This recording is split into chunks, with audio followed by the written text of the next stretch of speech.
ఈ కార్తీక మాసం మా మచిలీపట్నం వచ్చి మా పాండురంగడి స్వామి ఆలయాన్ని అయితే దర్శించుకోండి. ముందుగా బీచ్లో స్నానం చేసి దత్తరామేశ్వరాన్ని దర్శించుకుని పాండురంగడి స్వామి గుడికి వచ్చారనుకోండి, మా పాండురంగడు ఎంతో చక్కగా దర్శనమిస్తారు. ఇక్కడ పటిక బెల్లాన్ని ప్రసాదంగా పెడతారు. కార్తీక మాసం రద్దీ మామూలుగా ఉండదు.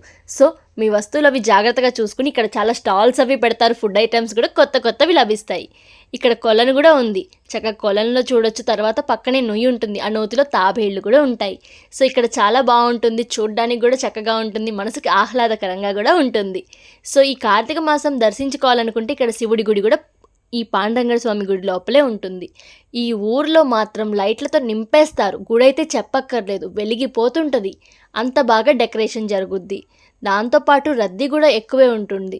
కాబట్టి మీ జాగ్రత్తలు మీరు తీసుకుని జాగ్రత్తగా వచ్చి వెళ్ళండి. మీకు కావాలంటే చెప్పండి, ఫుల్ వీడియో కూడా దీని మీద ఎలా దర్శించుకోవాలి ఏంటనేది అప్లోడ్ చేస్తాను. ఈ వీడియో నేను కార్తీక మాసంలో తీయలేదు, బట్ దూర ప్రాంతాల నుండి వచ్చిన వాళ్ళకి వసతి సౌకర్యం కూడా ఉంటుంది.